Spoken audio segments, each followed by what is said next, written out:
All right, so now it's time for us to sew our first machine stitch, which is just the basic straight stitch. What you're going to do is you're going to take two of your 6" by 3" rectangles.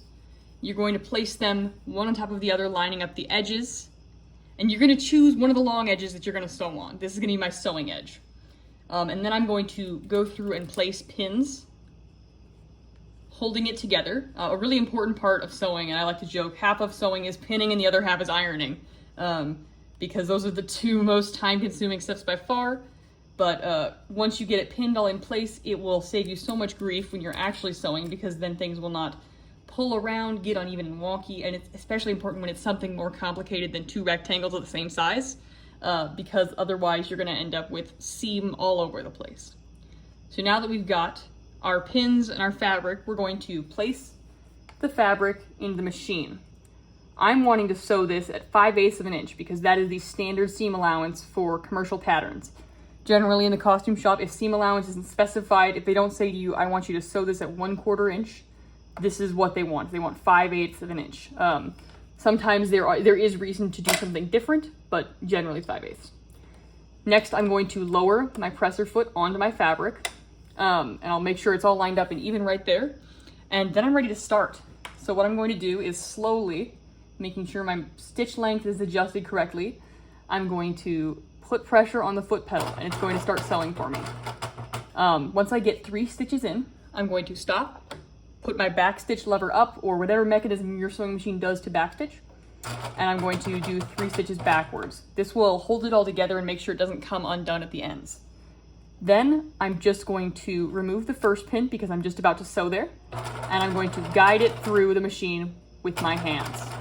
You want to make sure your hands stay clear of this area and also of up here, because when this part is swinging, it can hit you and hurt. You'll also want to be careful of this because if it comes down on your finger at an angle like this, that hurts badly too. None of those are like hospitalization injuries, but they are painful and I've done them. And so as you're sewing, you just try to maintain a straight line. Look at these lines for reference. When you reach a pin, I would say stop, pull it out. Once you get a little more practice, you should be able to sew and remove pins as you're going. But honestly, it doesn't take that much more time to just give yourself a moment, stop, remove the pin, and then keep going.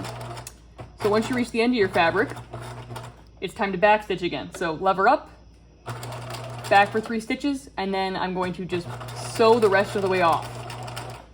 So now, once I trim this, I have stitched my first seam. So this is just straight seam.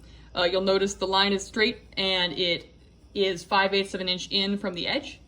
And when I pull it like this, I can see the seam allowance on the inside. From the outside, it's a nice crisp line.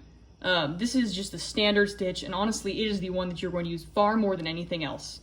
We will press this open in the next video, and I will show you how to get it nice and flat from both sides, but this is the stitch that I used probably 9.5 times out of 10 in sewing stuff. The next stitches that I'm going to show you on the machine are more specific, but the straight stitch, once you know this, you're well on your way to knowing it all. Oh, also, it should be noted, on fabric that looks the same on both sides, this can be a little trickier to recognize, but there's a right side and a wrong side to fabric. On this fabric, muslin, I'm just deciding what the right and wrong sides are, but on like a printed fabric or something that you make clothing out of, oftentimes there's a side that looks nice and a side that looks like it wasn't meant to be seen. So on this, the right sides are these two. And when I was getting ready to sew them, I put right sides together, wrong sides facing out, so that when the seam goes here, all the wrong sides stay in the back with the stitching, so that the right sides are nice, beautiful, and unblemished.